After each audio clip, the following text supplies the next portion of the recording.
만삭의 후궁을 잔혹하게 굶겨 죽이고 끝내 황궁의 음습한 세탁소 바닥에서 처참하게 매맞아 죽은 끔찍한 악귀가 있습니다. 그러나 놀랍게도 이 비참한 죄인은 한때 황제의 품에 안겨 매일 밤 동침하며 명나라 황실을 피바람으로 물들인 절대 권력의 주인이었습니다. 천한 신분으로 태어나 오직 황제의 유모라는 이유 하나만으로 옥좌를 조종하며 천하를 짓밟았던 이 기괴한 모순의 주인공은 바로 객시입니다. 범행의 표적은 바로 훗날 명나라 제15대 황제 희종이 되는 주유교입니다. 주유교는 황실에서 태어났지만 그의 윤영이는 철저한 공포와 방치로 점철되어 있었습니다. 할아버지인 만력제는 주유교의 아버지를 노골적으로 혐오했고 그 증오는 어린 손자에게까지 고스란히 이어졌습니다. 황실의 누구도 주유교에게 글을 가르치지 않았고 제왕으로서의 교육도 제공하지 않았습니다. 그는 철저히 버려진 아이였습니다. 가장 치명적인 심리적 상처는 그의 생모 왕제인의 비참한 죽음이었습니다. 왕제인은 후궁들의 권력투쟁 속에서 철저히 짓밟혔고 이씨라는 또 다른 후궁의 지독한 괴롭힘과 구타 속에서 분노와 공포에 떨다 세상을 떠났습니다. 생모가 권력의 희생양으로 처참하게 죽어가는 과정을 무기력하게 지켜봐야 했던 어린 주유교의 내면에는 깊은 트라우마가 각인되었습니다. 자금성은 그에게 화려한 궁전이 아니라 언제 목숨을 잃을지 모르는 거대한 사형장이었습니다. 이 완벽한 심리적 진공 상태에 한 여자가 걸어 들어옵니다. 보정 출신의 18세 농민 여성 객시입니다. 그녀는 자신의 갓난아이를 고향에 버려둔 채 오직 젖을 먹이기 위해 자금성에 불려왔습니다. 객시는 단순한 유모가 아니었습니다. 그녀는 본능적으로 권력의 역학을 꿰뚫어 보는 포식자였습니다. 생모를 잃고 글조차 읽지 못해 극심한 불안에 시달리는 주유교에게 객시는 따뜻한 젖과 함께 유일한 안전기지를 제공했습니다. 주유교가 밤마다 자객의 공포에 떨며 울부짖을 때 그를 안아준 것은 할아버지도 아버지도 아닌 객시뿐입니다. 하지만 이 따뜻함은 치밀하게 계산된 조종의 시작이었습니다. 객시는 주유교의 두려움을 덜어주는 대신 그 두려움을 이용해 자신에 대한 의존도를 극대화했습니다. 이 궁궐 안의 모든 사람은 너를 해치려 한다. 오직 나만이 너를 지킬 수 있다.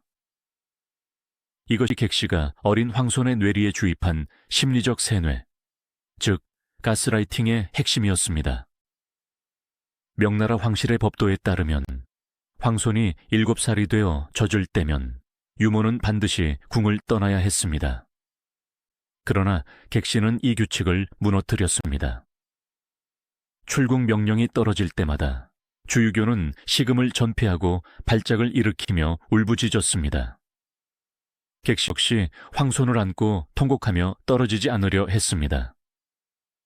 이것은 눈물겨운 모정이 아니라 철저히 계산된 심리적 지배와 맹목적인 의존이었습니다. 이 순간 유모와 젖먹이의 관계는 끝났습니다. 대신 조종자와 피조종자의 완벽한 결합이 완성되었습니다. 주유교의 육체는 성장하고 있었지만 그의 정신은 영원히 객시의 치마폭에 갇힌 미성숙한 유아 상태에 머물게 된 것입니다. 시간이 흘러 1620년 억눌려 살던 주유교의 아버지 태창제가 즉위 한 달 만에 의문의 독약을 먹고 급사하는 사건이 발생합니다. 자금성은 또다시 피비린내 나는 권력투쟁의 소용돌이에 휩싸였고 극도의 공포에 질린 16세의 소년 주유교가 황좌에 오르게 됩니다. 그가 바로 명나라 희종입니다. 이제 옥좌의 주인은 주유교가 되었지만 그 주유교의 정신을 지배하는 자는 객시였습니다. 글을 읽지 못하는 문맹 황제는 정세에는 아무런 관심이 없었습니다. 그는 오직 목공 일에만 집착하며 현실 도피를 선택했습니다. 황제가 톱과 대패에 매달려 숨어버린 사이 권력의 공백을 채운 것은 바로 그의 등 뒤에 선 천안 신분의 유모였습니다. 황제가 된 주유교는 객실을 궁 밖으로 내보내기는커녕 그녀에게 봉성부인이라는 어마어마한 자귀를 내립니다. 황제의 가마를 타고 궁을 출입하며 그 어떤 후궁보다 화려한 대우를 받는 유모. 자금성의 수천 명의 시선이 객실을 향했습니다. 그리고 이 병적인 의존 관계는 곧 자금성 역사상 가장 끔찍한 학살의 서막을 열게 됩니다. 조종의 첫 번째 단계가 끝났습니다. 이제 객신은 권력을 방어하기 위해 절대 넘어서는 안 될 선을 넘을 준비를 마쳤습니다. 16세의 소년 주유교가 명나라의 15대 황제 청계제로 즉위한 것입니다. 천안은 이제 그의 발 아래에 있었습니다. 하지만 가장 화려해야 할 황제의 침전은 기괴하고 기형적인 비밀을 품은 밀실로 변해갔습니다. 황제가 성인이 되었다는 것은 곧 유모의 역할이 영원히 끝났음을 의미합니다. 상식적인 궁중의 법도라면 객신은 막대한 하사품을 받고 고향으로 돌아가 여생을 편안히 보내야 했습니다. 조정의 대신들도 끊임없이 객시의 출궁을 요구하는 상소를 올렸습니다. 그러나 주유교는 단호했습니다. 그는 울부짖으며 대신들의 요구를 묵살했고 오히려 객시에게 봉성부인이라는 어마어마한 칭호를 내렸습니다. 여기서 길들이기에 가장 어둡고 은밀한 단계가 시작됩니다. 생존의 공포에 떨던 어린 시절, 주유교에게 객시의 품은 유일한 피난처였습니다. 하지만 소년이 육체적으로 성장하고 성적인 욕망에 눈을 뜨기 시작할 때 조종자인 객시는 자신의 권력을 유지하기 위해 그 관계의 성격을 교묘하게 변질시켜야만 했습니다. 야사뿐만 아니라 명나라의 정사인 명사조차도 두 사람의 관계를 단순한 유모와 황제의 애착으로 기록하지 않습니다. 사관들은 두 사람 사이에 벌어진 비정상적인 동침과 밤낮을 가리지 않는 기괴한 밀착을 완곡하지만 분명한 어조로 비판했습니다. 어머니의 부재 속에서 자라난 주유교에게 객신은 어머니이자 구원자였으며 결국에는 성적인 지배자로 자리 잡았습니다. 심리학에서 말하는 오이디푸스 콤플렉스가 가장 극단적이고 병적인 형태로 황궁의 가장 깊은 곳에서 발현된 것입니다. 객신은 황제의 정신적 결핍을 육체적 탐닉으로 채워주며 자신이 없으면 황제가 단 하루도 심리적 안정을 취할 수 없도록 만들었습니다. 젖을 주던 입술은 이제 황제의 귀에 달콤한 독을 속삭이는 입술로 변했습니다. 황제의 아침을 깨우는 것은 황후가 아니었습니다. 매일 아침 황제의 침전 휘장을 걷어내는 사람은 화려한 비단옷으로 치장한 객시였습니다. 그녀는 잠성 내부에서 황족들만이 탈 수 있는 가마를 타고 이동했으며 그녀가 지나갈 때면 수백 명의 황관과 궁녀들이 길게 엎드려 머리를 조아렸습니다. 농민 출신의 여인이 황제의 침대를 장악함으로써 실질적인 밤의 황제가 된 것입니다. 하지만 객신은 뼈아픈 현실을 알고 있었습니다. 침전 안에서 황제의 마음을 지배할 수는 있어도 자신은 글 모르는 천한 신분의 여인일 뿐이었습니다. 광활한 제국의 관료 조직과 조정의 대신들을 통제하기 위해서는 바깥에서 수족이 되어줄 절대적인 대리인이 필요했습니다. 그때 객시의 시선에 한 남자가 들어옵니다. 바로 명나라 역사상 최악의 간신으로 기록된 환관 위충현입니다. 위충현 역시 시골에서 도박빚에 쫓기다 스스로 거세하고 환관이 된 무식한 인물이었습니다. 하지만 그는 권력의 냄새를 맡는 데는 천재적인 후각을 지니고 있었습니다.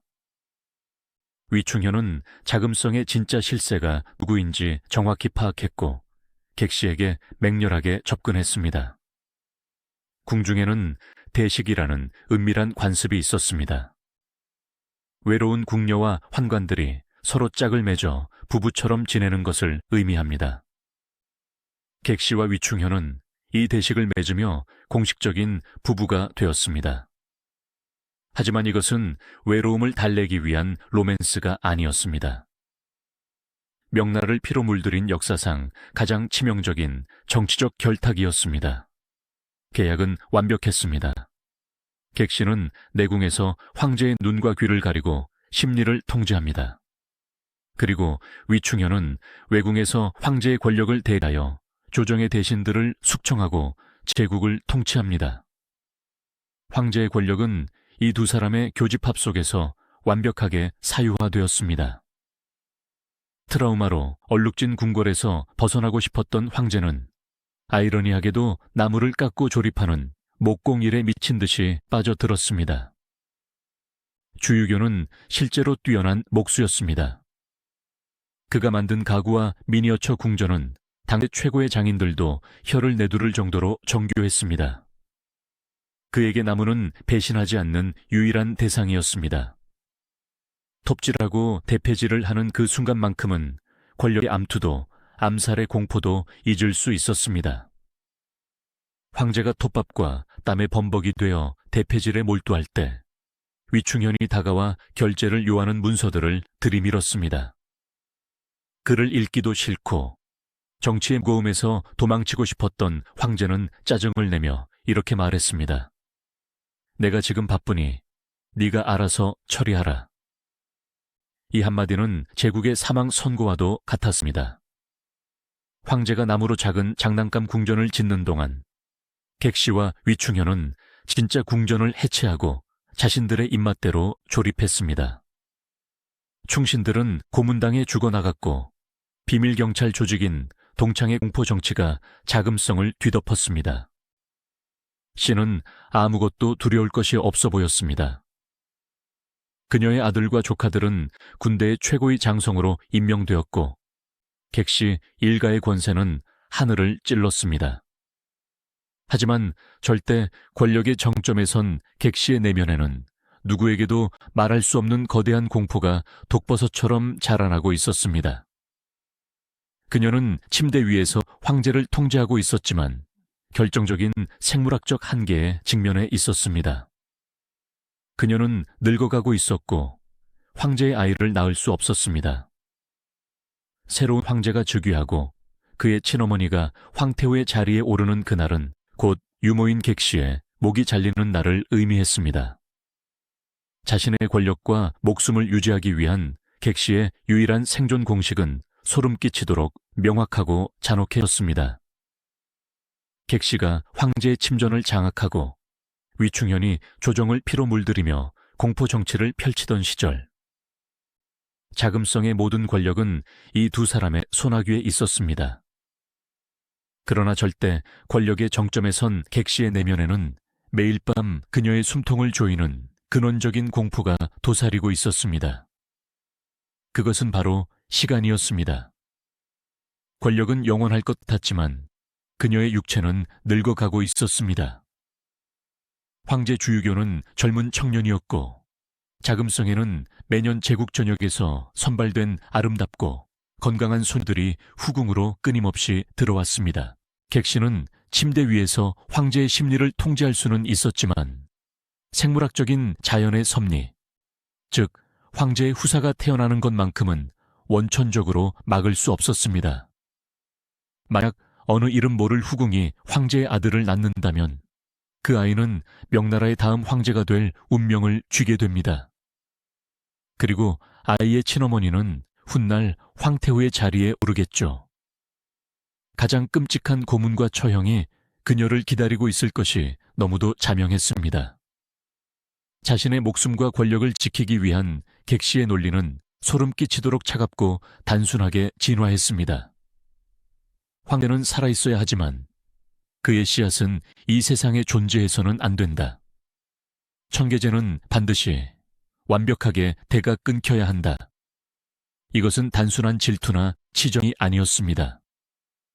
오직 자신의 생존을 위한 철저한 방어 기제이자 극단적인 정치적 계산이었습니다.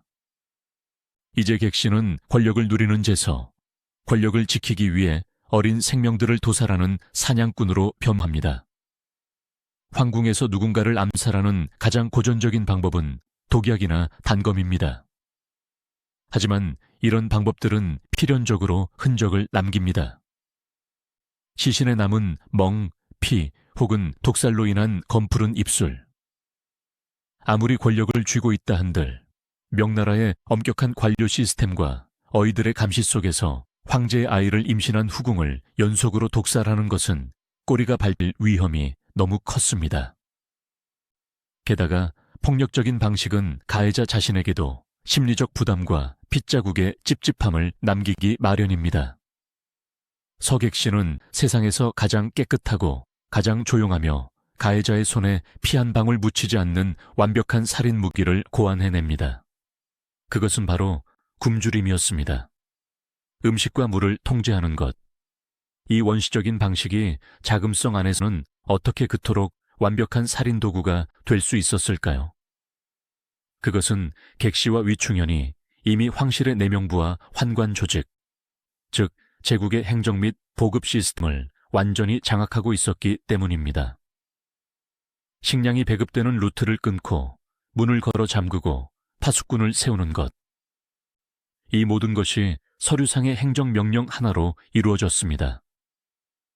살인범은 칼을 휘두르지 않고 그저 장부에서 후궁의 이름 하나를 지워버리면 그만인 셈입니다. 그 잔혹한 시스템의 가장 비극적인 희생양이 바로 1623년 임신 막달에 접어들었던 장유비입니다. 장유비는 원래 총명하고 기품 있는 여인이었습니다. 그녀는 황제의 승은을 입고 마침내 새 생명을 잉태했습니다. 배가 점점 불러오면서 황실에는 미약하지만 새로운 희망의 분위기가 감돌았습니다. 황제 역시 자신의 핏줄이 태어난다는 소식에 기뻐했을 것입니다. 그러나 그 기쁨은 객시의 눈에는 곧 자신을 향해 날아오는 사형 선고의 화살과 같았습니다. 객시는 즉각 위충현과 모의하여 덫을 놓았습니다. 그들은 황제에게 다가가 장유비가 임신한 아이가 사실은 황제의 핏줄이 아니거나 혹은 임신체를 거짓으로 꾸며 황실을 기만하고 있다는 첨언을 끊임없이 속삭였습니다. 안타깝게도 황제 주유교는 늘 그래왔듯 정세도 후궁들의 삶에도 무관심했습니다. 트라우마로 가득한 그는 진실을 확인하려 노력하기보다 그저 골치 아픈 문제를 빨리 덮어버리고 자신이 사랑하는 목공방으로 도망치는 것을 택했습니다. 황제의 묵인 혹은 차가운 방관이 떨어지자마자 객시는 잔인한 이빨을 드러냈습니다. 그녀는 성질을 위조하여 장유비의 모든 직위를 박탈하고 자금성 구석에 아무도 찾지 않는 후미진 별궁으로 그녀를 유폐시켰습니다. 이곳에서부터 인류 역사상 가장 잔인한 밀실 살인이 시작됩니다. 객시는 장유비가 갇힌 궁전의 모든 문을 두꺼운 나무 판자로 못 박아 버렸습니다. 그리고 환관들에게 명령했습니다. 저 문 안으로 쌀 한 톨, 물 한 방울도 들여보내지 마라. 어기는 자는 멸족을 면치 못할 것이다. 여러분, 단 한 번도 굶어보지 않은 인간이 굶주림으로 죽어가는 과정을 상상하는 것은 무척 고통스러운 일입니다. 처음 며칠 동안 장유비는 문을 두드리며 오해를 풀어달라고, 제발 황제 폐하를 뵙게 해달라고 울부짖었을 것입니다. 하지만 대답은 돌아오지 않았습니다. 시간이 흐르며 분노와 억울함은 곧 생물학적인 끔찍한 고통으로 바뀌어 갔습니다. 위산이 빈 위벽을 갉먹고 탈수 증세로 입술이 갈라져 피가 흐릅니다. 뱃속에 있는 곧 태어날 준비를 하던 아기는 영양분이 끊기자 살기 위해 어머니의 몸속에 남은 마지막 진액마저 모두 흡수하기 시작합니다. 그것은 어머니와 태아가 생존을 위해 서로의 몸을 파괴해야 하는 지옥 같은 고통이었습니다. 자금성 바깥에서는 황제를 위한 화려한 연회가 열리고 맛있는 음식 냄새가 바람을 타고 냉궁의 담장을 넘어왔을 것입니다. 장유비는 퉁퉁 부은 손톱으로 두꺼운 나무문을 박박 긁으며 애원했습니다. 제발, 제발 내 아이를 살려주세요. 먹다 남은 찌꺼기라도 좋으니 제발. 궁궐의 역사 기록은 이 잔혹한 순간에 작지만 가슴 시린 인간의 온기를 하나 숨겨두었습니다. 이 참혹한 광경을 지켜보다 못한 사람이 딱 한 명 있었습니다. 바로 황제의 정실 부인 장황후였습니다. 장황후는 자금성에서 유일하게 객시의 통제에 굴복하지 않고 꼿꼿함을 유지하던 의로운 여인이었습니다. 장황후는 장유비의 비참한 소식을 듣고 남몰래 비 내리는 밤을 틈타 환관을 시켜 담장 너머로 음식을 숨겨 보내려 했습니다. 인간으로서의 최소한의 연민이자 죽어가는 새 생명을 살리려는 필사적인 노력이었습니다.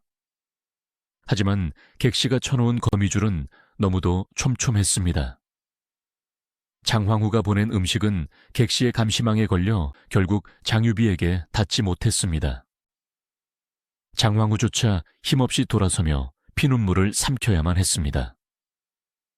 이 짧고 슬픈 일화는 그 시대가 얼마나 인간의 선의조차 철저히 짓밟히는 암흑기였는지를 뼈저리게 보여줍니다. 결국 며칠 뒤 자금성에 비가 내리던 날, 임신 만삭의 장유비는 마지막 남은 기력을 쥐어짜내어 처마 밑으로 기어갔습니다. 그리고 기와를 타고 뚝뚝 떨어지는 흙탕물을 입을 벌려 받아 마셨습니다. 살고자 하는, 아니 뱃속의 아이만은 살려보려는 어미의 처절한 본능이었습니다. 하지만 그 빗물 몇 방울이 죽음을 막을 수는 없었습니다. 장유비는 빗물을 삼키며 원안에 사무친 울음을 토해내다 마침내 싸늘한 시신으로 굳어갔습니다.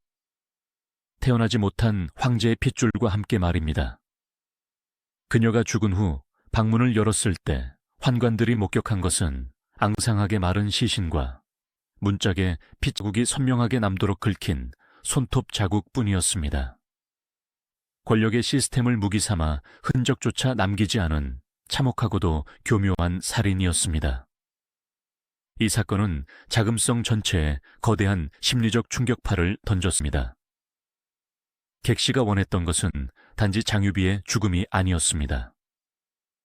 그녀의 굶주린 절규가 며칠 동안 궁궐의 담장을 넘어 퍼져나가는 것을 방치함으로써 객시는 후궁의 모든 여인들에게 피비린내 나는 메시지를 전한 것입니다. 이 끔찍한 가스라이팅과 공포정치 앞에 자금성은 완전히 숨을 죽였습니다.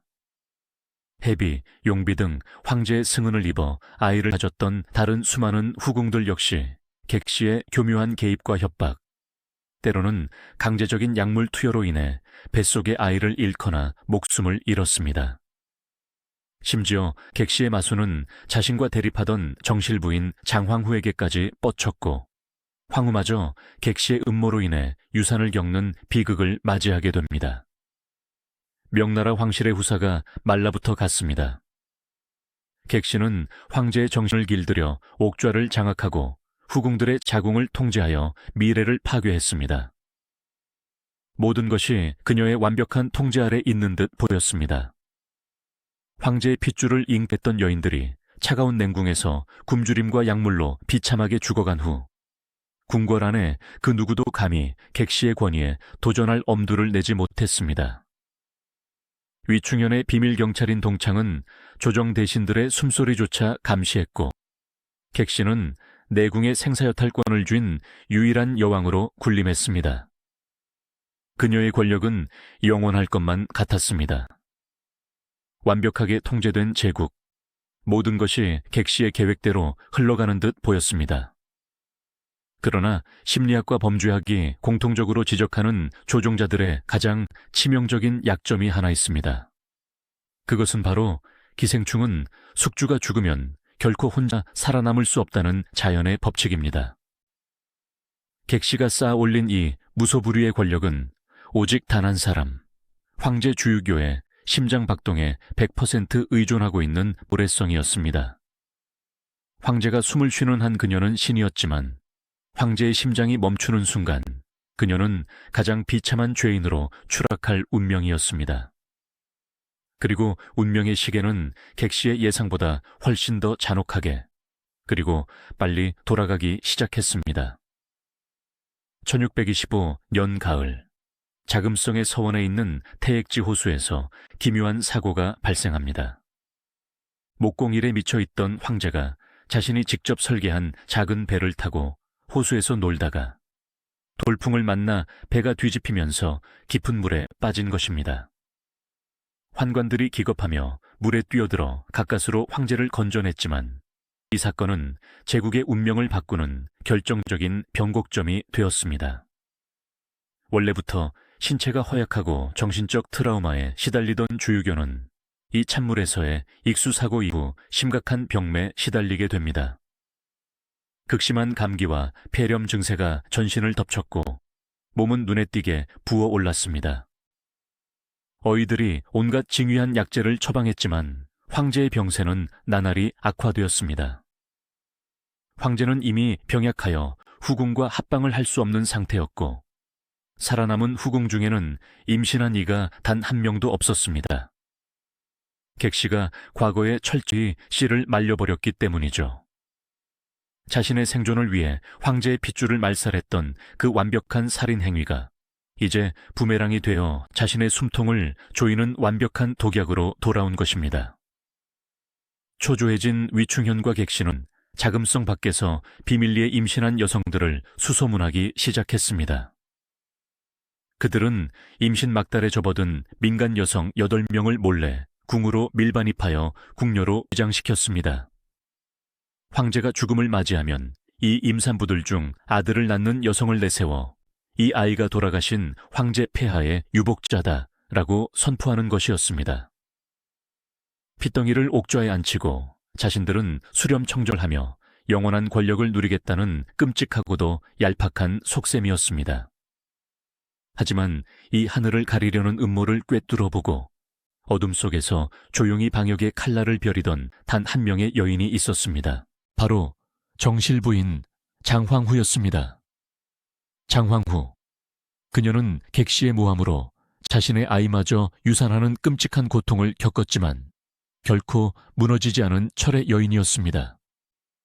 객시가 황제의 눈과 귀를 가리고 가짜 임산부들을 궁으로 끌어들이며 광기를 부릴 때 장황후는 죽어가는 남편의 침상 곁을 묵묵히 지켰습니다. 그리고 의식이 희미해져가는 주유교의 귀에 대고 명나라의 명운을 건 가장 중요하고도 절박한 조언을 속삭였습니다. 1627년 8월 자금성의 건청궁에서 한 시대의 비극을 짊어졌던 황제 주유교가 끝내 숨을 거두었습니다. 황제의 붕어를 알리는 종소리가 궁궐의 붉은 담장을 넘어 도성에 울려 퍼졌을 때 자금성의 공기는 차갑게 얼어붙었습니다. 객시와 위충현의 가짜 임신 사기극은 장황후의 기지와 황제의 유주 앞에서 산산조각이 났습니다. 그가 바로 훗날 명나라의 마지막 황제가 되는 숭정제입니다. 하지만 소년 황제의 즉위식은 영광스럽지 않았습니다. 그것은 마치 굶주린 늑대들이 우글거리는 우리 속으로 스스로 걸어 들어가는 것과 같았습니다. 자금성의 모든 문, 환관들, 심지어 황제를 모시는 시녀들까지 전부 위충현과 객시의 하수인들이었습니다. 이 긴박한 전환점에서 우리는 매우 흥미롭고도 심리적인 긴장감이 폭발하는 역사적 디테일 하나를 발견하게 됩니다. 17살의 어린 황제 주유검이 즉위를 위해 자금성으로 들어오던 첫날 밤의 일화입니다. 보통의 황제라면 화려한 즉위연을 즐기고 편안한 침상에 누웠겠지만 주유검은 달랐습니다. 그는 밤새도록 단 한숨도 자지 않았습니다. 침전의 불을 환하게 밝힌 채 소매 속에 숨겨온 날 선칼의 손잡이를 밤새 꽉 쥐고 있었습니다. 자객이 언제 들이닥칠지 모르는 극도의 공포 때문이었습니다. 더욱 놀라운 것은 그의 식사였습니다. 황제의 상에는 천하의 산의 진미가 차려져 올라왔습니다. 하지만 주유검은 그 화려한 궁중 음식을 단 한 입도 건드리지 않았습니다. 그는 조용히 자신의 소매 속을 뒤져 궁궐에 들어오기 전 아내가 남몰래 구워준 딱딱한 밀가루 전병을 꺼냈습니다. 그리고는 어두운 침전 구석에 앉아 숨소리조차 내지 않고 그 마른 떡을 물도 없이 씹어 삼켰습니다. 자신이 먹는 국물 한 방울, 밥 한 톨에 언제 죽음의 그림자가 스며들지 모른다는 뼈저린 공포. 17살의 소년 황제가 궁궐의 화려한 만찬을 거부하고 마른 떡을 씹어 삼키는 이 서늘한 장면은 객시와 위충현이 자금성 내부에 얼마나 지독한 심리적 테러를 구축해 놓았는지를 가장 완벽하게 증명하는 장면입니다. 어둠 속에서 떡을 씹으며 칼자루를 쥐고 있던 숭정제의 눈빛은 두려움에 떨고 있었지만 그 깊은 곳에는 차가운 살기가 번뜩이고 있었습니다. 형님을 꼭두각시로 만들고 황실의 씨를 말린 저 늙은 괴물들을 반드시 내 손으로 도륙하겠다는 침묵의 맹세였습니다. 숙주는 죽었고 새로운 태양이 어둠 속에서 떠올랐습니다. 무소불위의 권력을 휘두르던 객시는 처음으로 자신이 길들일 수 없는 존재를 맞닥뜨렸습니다.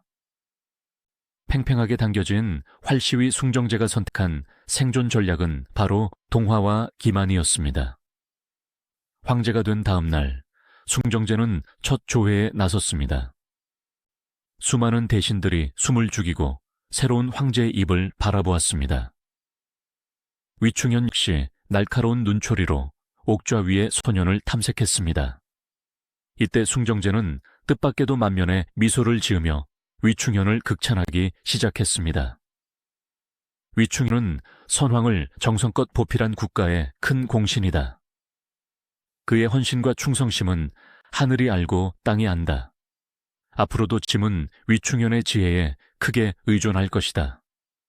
놀라운 반전이었습니다. 숭정제는 위충현의 권력을 축소하기는커녕 오히려 그에게 더 큰 상을 내리고 그의 수하들을 요직에 그대로 유임시켰습니다. 위충현이 올리는 모든 결제 서류에 숭정제는 아무런 토를 달지 않고 그대로 도장을 찍어주었습니다. 마치 형님이 그랬던 것처럼 정치에 무관심하고 유약한 소년 황제의 가면을 완벽하게 뒤집어 쓴 것입니다. 객시는 본능적으로 권력의 흐름에 극도로 예민한 포식자였습니다. 위충현은 숭정제의 칭찬에 속아 넘어가 안도했지만 객시의 등골에는 서늘한 식은땀이 흐르고 있었습니다. 자신이 평생을 바쳐 길들였던 완벽한 인형 청계제는 이미 흙으로 돌아갔습니다. 눈앞에 있는 새로운 황제는 자신이 젖을 먹여 키운 아이가 아니었습니다. 즉, 객시의 가장 강력한 무기였던 심리적 유대감과 가스라이팅이 숭정제에게는 전혀 통하지 않는다는 뜻이었습니다. 초조해진 객시는 자신의 권력을 연장하기 위해 과거 청계제에게 썼던 수법을 다시 한번 시도합니다. 그녀는 황제의 침전을 장악하기 위한 가장 고전적이고 비열한 미끼를 던졌습니다. 바로 여색이었습니다. 역사 기록에 따르면 객시는 전국에서 가장 아름다운 소녀 4명을 엄선하여 화려하게 치장시킨 뒤 숭정제의 침전으로 들여보냈습니다.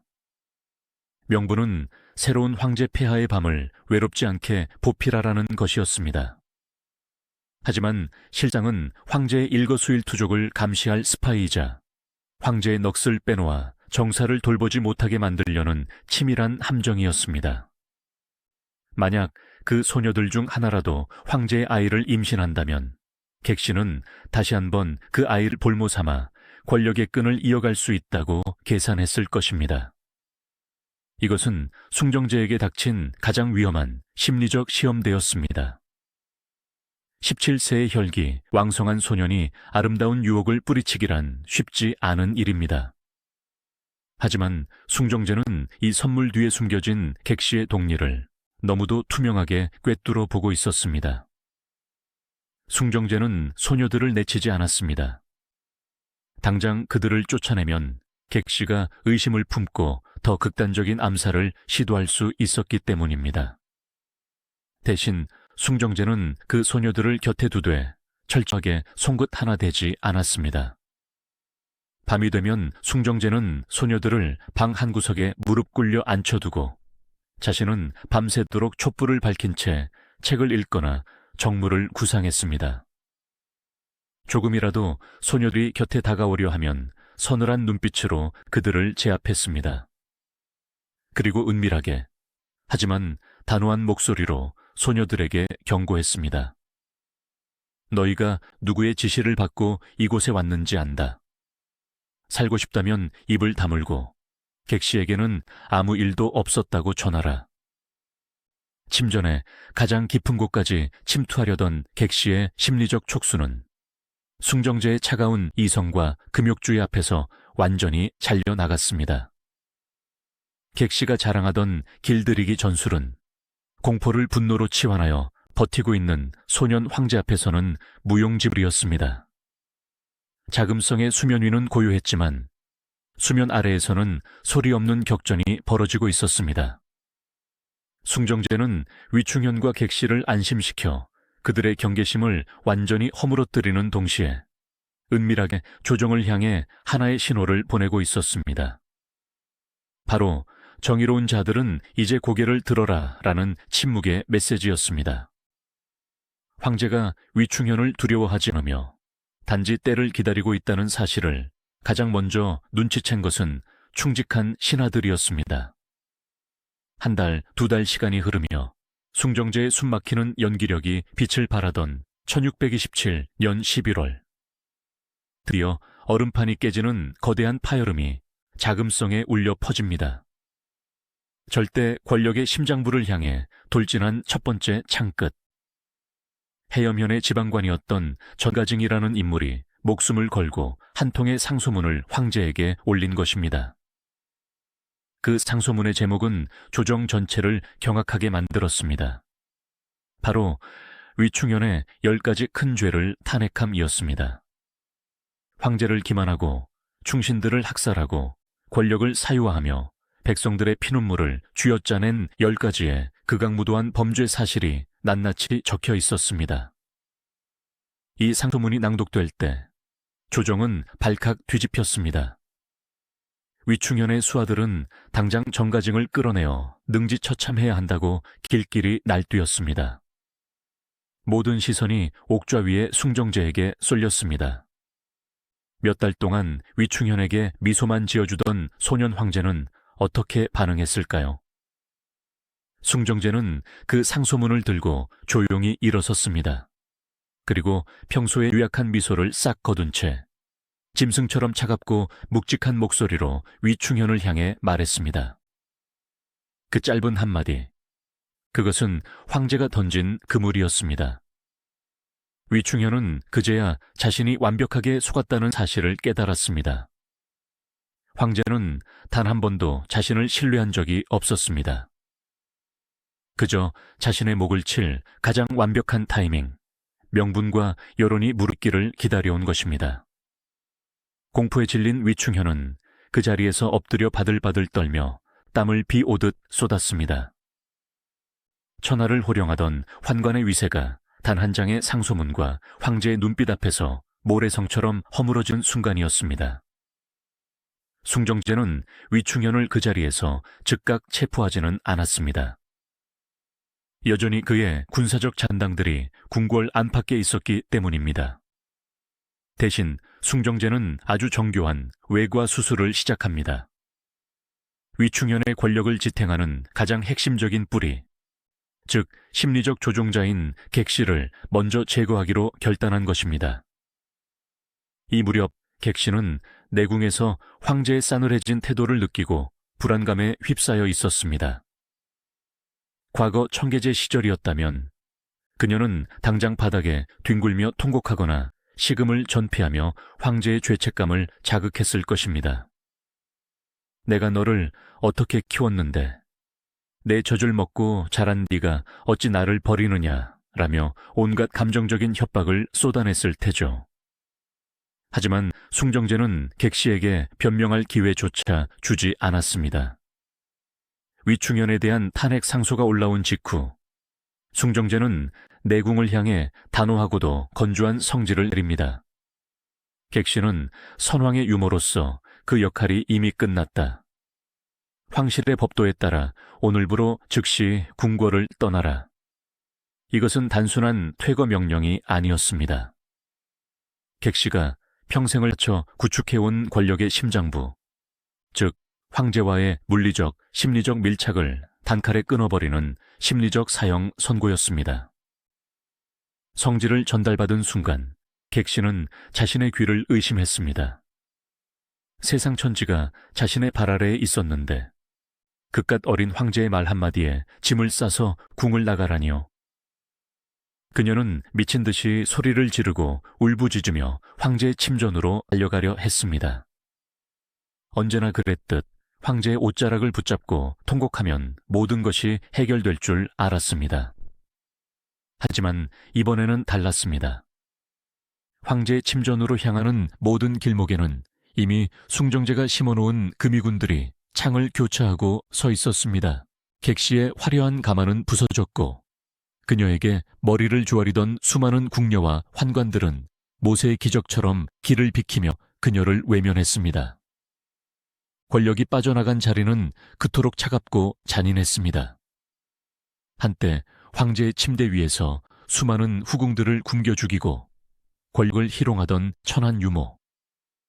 화려한 비단옷을 입은 그녀는 결국 환관들에게 양팔을 붙잡힌 채 자금성의 차가운 바닥을 질질 끌려가듯 궁 밖으로 쫓겨났습니다. 자신이 그토록 굳게 닫아 걸었던 자금성의 육중한 붉은 문이 이번에는 자신을 등 뒤로 하고 쾅! 소리와 함께 닫히는 것을 바라봐야만 했습니다. 권력의 성벽 밖으로 내동댕이 쳐진 객씨. 하지만 이것은 그녀가 맞이할 참혹한 지옥의 끝이 아니라 단지 시작에 불과했습니다.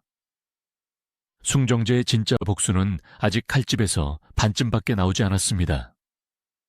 그것은 단순한 나무 토막이 부딪히는 소리가 아니었습니다. 한 시대를 피로 물들였던 조종자의 세상이 완벽하게 끝났음을 알리는 육중한 사형 선고의 메아리였습니다. 자금성 밖으로 쫓겨난 객씨는 비틀거리며 자신의 개인 저택으로 향했습니다. 황제 청계제가 살아있을 적 그녀가 하사받은 저택은 웬만한 왕족의 궁궐보다 더 크고 화려했습니다. 벽에는 황제가 직접 깎아 만든 정교한 나무 장식들이 붙어 있었고 창고에는 황실에서 빼돌린 금은보화가 산처럼 쌓여 있었습니다. 객씨는 화려한 비단 이불을 뒤집어 쓰고 생각했을 것입니다. 잠시 황제의 분노를 샀을 뿐이다. 내 곁에는 아직 동창을 장악한 위충현이 있지 않은가. 이 폭풍만 지나가면 다시 권력을 되찾을 수 있을 것이다. 이것이 바로 오랜 시간 타인의 심리를 완벽하게 지배해온 가스라이팅 가해자들이 흔히 겪는 인지 부조화입니다. 자신이 구축한 권력의 환상 속에서 빠져나오지 못하고 현실의 붕괴를 인정하지 않는 병적인 낙관주의. 하지만 그녀가 그 헛된 환상 속에서 몸을 떨고 있을 때 자금성 안의 17, 새 소년 황제 숭정제는 역사의 숨통을 끊어버릴 가장 치명적이고 신속한 칼날을 뽑아들고 있었습니다. 객씨를 궁궐 밖으로 내동댕이 친 직후 숭정제의 서늘한 칼끝은 즉각 위충현을 향했습니다. 황제는 위충현의 모든 관직을 박탈하고 그를 봉양이라는 외진 곳으로 유배 보낸다는 조서를 내렸습니다. 위충현은 살려준다는 황제의 말에 안도하며 수백 명의 호위병과 수레에 금은보화를 가득 싣고 유배지를 향해 떠났습니다. 하지만 숭정제는 결코 그 괴물을 살려둘 생각이 없었습니다. 위충현이 북경을 떠나 길을 걷고 있을 때 황제의 진짜 명령을 받은 금이군 추격대가 무서운 속도로 그를 뒤쫓았습니다. 위충현을 생포하여 모반죄로 능지처참하라는 성지가 내려진 것입니다. 자신을 향해 달려오는 황제의 군대를 확인한 순간 천하를 호령하던 환관 위충현의 멘탈은 완전히 붕괴되었습니다. 자신이 쌓아 올린 공포 정치가 자신을 향해 덮쳐오고 있음을 깨달은 그는 어느 허름한 객잔에 머물던 밤 절망과 공포에 짓눌려 스스로 목을 메어 자살하고 맙니다. 숭정제는 그의 시신마저 가만두지 않았습니다. 자살한 위충현의 시신을 거두어 머리를 베고 그 시신을 갈기갈기 찢어 백성들 앞에 매달았습니다. 이 소식이 객씨의 저택에 전해졌을 때 그녀의 영혼을 지탱하던 마지막 기둥이 산산조각 났습니다. 그녀는 자신의 대식이자 권력의 방패였던 위충현이 그렇게 비참하게 고깃덩어리가 되었다는 사실에 경악했습니다. 더 이상 그녀를 지켜줄 군대도 환관도 황제도 없었습니다. 이제 숭정제의 차가운 시선은 자금성 내부의 청소를 끝내고 궁궐 밖에서 벌벌 떨고 있는 객시의 목덜미를 정확히 향하고 있었습니다.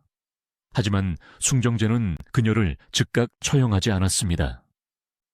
여기서 우리는 한 명의 범죄자를 단죄하는 방식에 있어서 숭정제가 얼마나 치밀하고 무서운 심리적 복수를 기획했는지 엿볼 수 있습니다.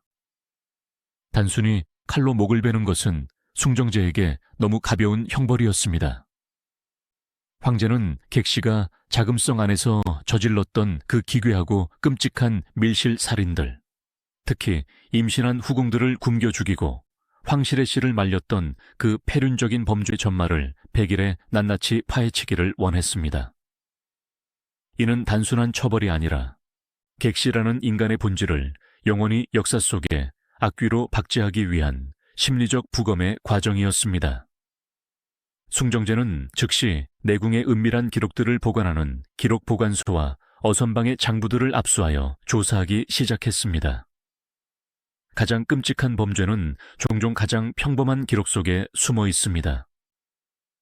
피비린내, 나는 살인의 증거는 칼자국이 아니라 무미건조한 식재료 배급 장부에 고스란히 남아 있었습니다. 조사관들이 장부를 넘기던 중 등골이 오싹해지는 기록을 발견합니다. 1623년 특정 기간 동안 임신 중이었던 장유비의 처소로 향하는 모든 식량과 땔감, 심지어 식수 배급표까지 완전히 그리고 일제히 0으로 지워져 있었던 것입니다. 그것은 우발적인 사고가 아니었습니다. 행정 시스템을 무기로 사용한 국가 권력에 의한 가장 완벽하고 조직적인 아사 작전이었습니다. 숭정제는 당시 사건을 목격했거나 장유비의 처소를 지켰던 말단 궁녀와 환관들을 잡아들여 신문했습니다. 그들의 입에서 흘러나온 증언은 끔찍했습니다. 문이 못 박힌 며칠 동안 안에서 들려오던 절박한 울음소리, 살기 위해 문틈으로 손가락을 밀어 넣으며 물 한 모금만 달라고 애원하던 갈라진 목소리, 그리고 처마 밑에 고인 흙탕물을 핥아먹다 끝내 숨이 끊어지는 순간의 정적까지. 신문 기록을 읽어 내려가던 17세의 숭정제는 분노로 온몸을 떨었습니다. 자신이 먹던 마른 떡이 목에 걸리는 듯한 환상에 시달렸을지도 모릅니다. 황실의 가장 신성해야 할 공간이 한 천박한 유모의 생존 욕구 때문에 가축 도살장보다 못한 생지옥으로 변해 있었던 것입니다. 장유비뿐만이 아니었습니다. 해비와 용비를 비롯해 이유 없이 유산하거나 목숨을 잃은 후궁들의 쌓인 뒤에는 어김없이 객시가 사주한 독약과 심리적 압박이 존재했습니다. 모든 증거가 수집되었습니다. 황실 혈통단절이라는 봉건 사회에서 가장 극악무도한 반역죄의 퍼즐이 완성되는 순간이었습니다. 1627년 겨울, 숭정제의 명령을 받은 중무장한 금이군이 객시의 화려한 저택문을 도끼로 부수고 난입했습니다. 화려한 비단옷을 입은 채 부처님 상 앞에서 벌벌 떨며 불공을 들이고 있던 객시는 먼지를 일으키며 들이닥친 군사들 앞에 무릎이 꺾였습니다. 하지만 돌아온 것은 장교의 차가운 비웃음과 차가운 쇠사슬 뿐이었습니다. 봉성부인, 폐하께서는 이미 당신의 모든 자기를 박탈하셨소. 당신은 이제 그저 후궁들을 굶겨 죽인 살인마이자 천한 노비일 뿐이요. 객시의 손목과 발목에 무거운 형틀이 채워졌습니다. 그녀가 훔쳐냈던 수백만 양의 은덩이와 보석들은 모두 국고로 환수되었고, 청계제가 그녀를 위해 지어주었던 웅장한 저택은 삽시간에 폐허로 변했습니다. 화려한 가마를 타고 자금성을 누비던 그녀는 이제 백성들의 침뱉음과 돌팔매질을 받으며 죄수호송 수레에 짐짝처럼 던져졌습니다. 그런데 여기서 가장 중요하고도 기막힌 역사의 아이러니가 등장합니다. 숭정제는 사형 선고를 받은 객씨를 북경의 일반적인 사형장으로 보내지 않았습니다. 형조의 깊은 지하 감옥으로 보내지도 않았습니다. 황제가 객씨의 최종 종착지로 지목한 곳은 전혀 예상치 못한 자금성 내부의 한 외진 구석이었습니다. 자금성에는 수만 명의 사람들이 살았습니다. 그들이 입는 수십만 벌의 옷, 황족과 대신들이 연회에서 토해낸 오물이 묻은 비단, 병자들이 피와 고름을 흘린 이불, 짐승들의 피가 튄 주방의 앞치마까지 자금성의 모든 더럽고 냄새나는 찌꺼기들이 모이는 종착역이 바로 완의국이었습니다. 이곳은 궁중에서 죄를 지은 궁녀들 혹은 가문이 몰락하여 노비로 전락한 여인들이 수용되는 강제 노역장이었습니다. 한겨울에도 살을 애는 듯한 얼음물에 손을 담그고 독한 잿물로 하루 종일 핏자국과 오물을 비벼 빨아야 했습니다. 수많은 여인들의 손톱이 빠지고 손가락이 썩어 문드러지는 곳. 궁궐의 가장 화려한 장식 이면에 숨겨진 인간의 존엄성이 철저히 세탁되어 하숙으로 버려지는 폐기장이었습니다. 숭정제가 객씨를 참수형에 처하지 않고 굳이 완의국으로 끌고 간 이유는 명백합니다. 완벽한 심리적 해체와 상징적 처벌을 위해서였습니다. 객씨는 원래 보정부의 가난한 농민의 아내였습니다. 흙투성이 옷을 빨며 연명하던 비천한 신분. 하지만 그녀는 젖을 무기로 황제의 정신을 조종했고 자금성에서 가장 깨끗하고 화려한 비단만을 골라 입으며 신의 행세를 했습니다. 그녀는 굶주림으로 사람을 죽이면서도 자신의 손에는 피 한 방울 묻히지 않는 그 깨끗한 살인을 즐겼습니다. 숭정제는 객씨에게서 그 화려한 비단을 모두 벗겨내 버렸습니다. 황금 비녀가 뽑혀나간 산발한 머리, 잿물이 뚝뚝 떨어지는 거친 죄수복을 입힌 채 그녀를 궁궐의 오물이 산더미처럼 쌓여있는 완의국 차가운 돌바닥에 꿇어 앉혔습니다. 너의 본래 자리로 돌아가라. 네가 죽인 여인들의 피가 묻은 옷을, 네가 평생 입었던 그 잘난 비단의 때를 그 더러운 손으로 직접 빨아보아라. 이것은 육체를 죽이기 전에 객씨가 평생 동안 쌓아 올렸던 그 알량한 허영심과 권력의 우울감을 갈기갈기 찢어버리는 가장 잔혹하고도 시적인 형벌이었습니다. 완의국의 문이 열리고 무장한 형 집행관들이 굵고 육중한 몽둥이를 들고 마당으로 들어섰습니다. 얼음장 같은 물기가 고인 바닥에 납작 엎드린 객씨의 코끝으로 독한 잿물 냄새와 썩은 피 냄새가 훅 밀려왔습니다. 자신이 굶겨 죽인 장유비가 마지막으로 마셨던 그 흙탕물의 냄새와도 같았을 것입니다. 공포에 질린 객씨의 눈동자가 흔들렸습니다. 몽둥이를 쥔 집행관들이 그녀의 등을 향해 천천히 다가왔습니다. 조종자의 새치혀도 달콤한 젖도 이제는 아무런 소용이 없었습니다. 오직 피와 살이 찢기는 물리적 고통, 그 절대적인 심판의 시간만이 남아있었습니다.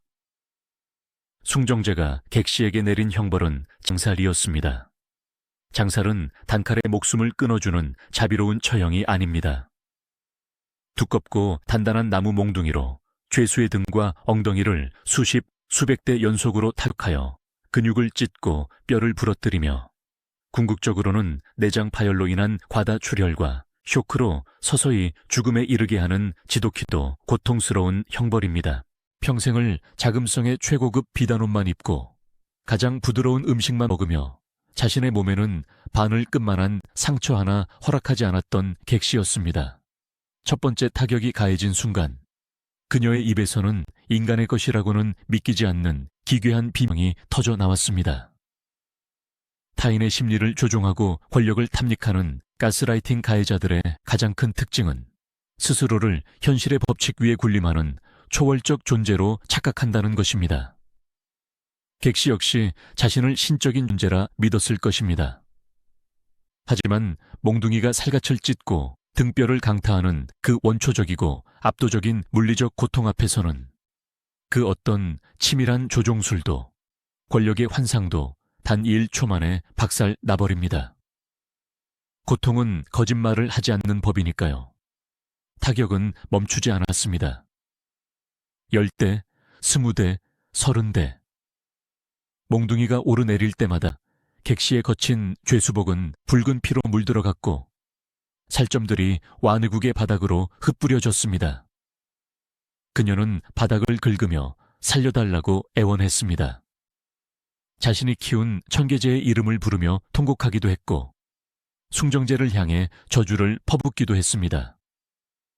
그러나 와느국 마당에 무릎을 꿇고 이 끔찍한 처형식을 묵묵히 지켜보던 수백 명의 궁녀 중 그 누구도 그녀를 동정하지 않았습니다.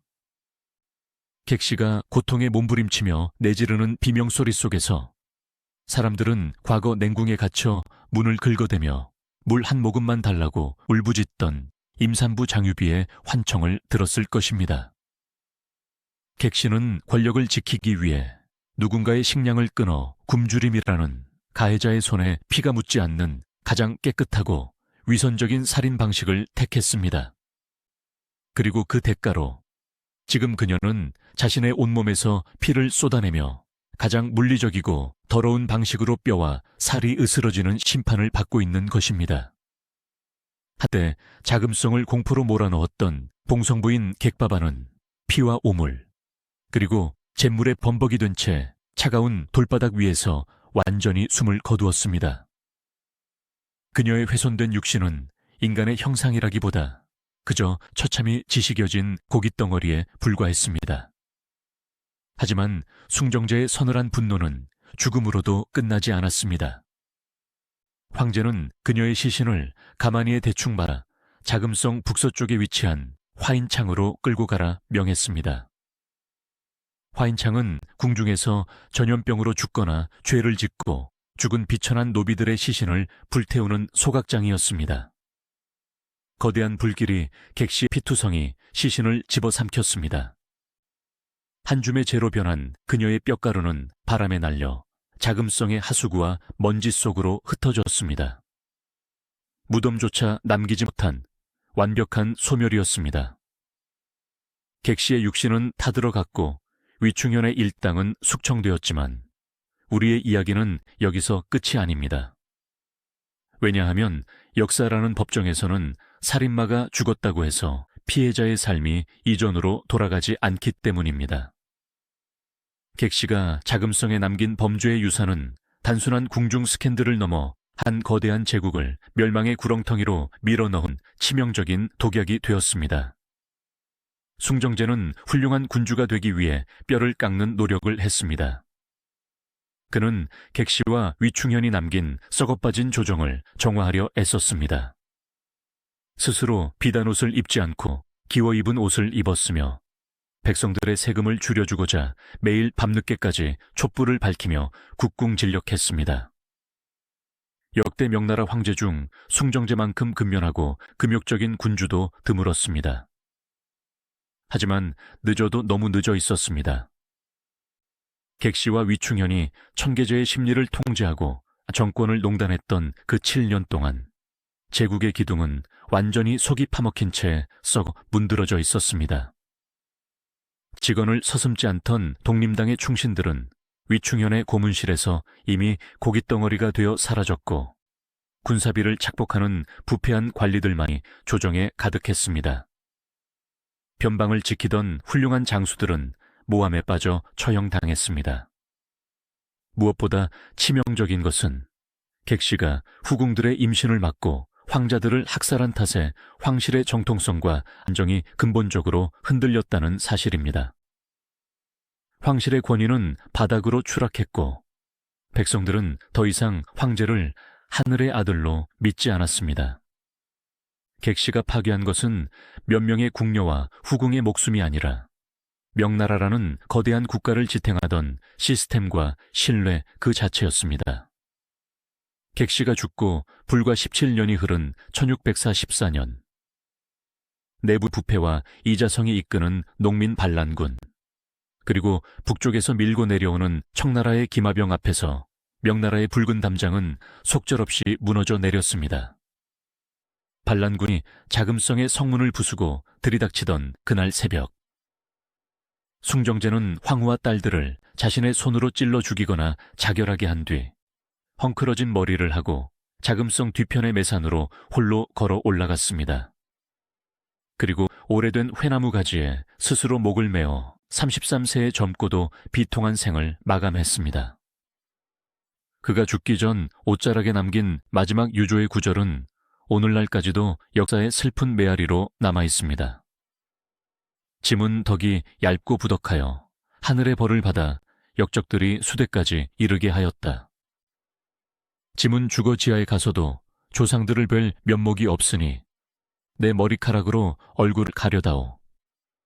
역적들은 내 시신을 갈기갈기 찢어도 좋으나 부디 내 백성들만은 단 한 명도 해치지 말라. 바람에 흔들리는 숭정제의 싸늘한 시신 위로 276년을 이어온 대명제국의 거대한 태양이 영원히 저물었습니다. 우리는 흔히 거대한 제국이 멸망할 때 외적의 강대한 무기나 웅장한 전쟁을 떠올립니다. 하지만 명나라의 실질적인 멸망은 성벽 밖의 대포에서 시작된 것이 아니었습니다. 그것은 자금성 가장 깊은 곳, 상처받고 두려움에 떨던 한 어린 소년의 심리적 결핍에서부터 시작되었습니다. 그 취약한 틈새를 파고든 유모객시, 젖을 먹여 생명을 살려야 할 자가 그 젖을 무기 삼아 황제의 영혼을 마비시키고 조종했을 때 제국의 심장부는 이미 피를 흘리며 죽어가고 있었습니다. 객시의 범죄 파일은 단순한 과거의 흥미로운 괴담이 아닙니다. 이것은 인간의 나약함이 어떻게 최악의 괴물을 잉태한지, 그리고 권력이라는 환상에 중독된 조종자가 얼마나 잔혹하게 타인의 삶을 파괴할 수 있는지에 대한 가장 서늘하고도 완벽한 심리학적 텍스트입니다. 자금성의 화려한 기와지붕 위로 오늘도 비가 내립니다. 수백 년 전 처마 밑에 흙탕물을 핥아마시며 굶어 죽어가던 장유비의 눈물, 그리고 완해국의 차가운 바닥에서 몽둥이에 맞아 부서지던 객시의 비명소리는 이제 모두 빗소리에 묻혀 사라졌습니다.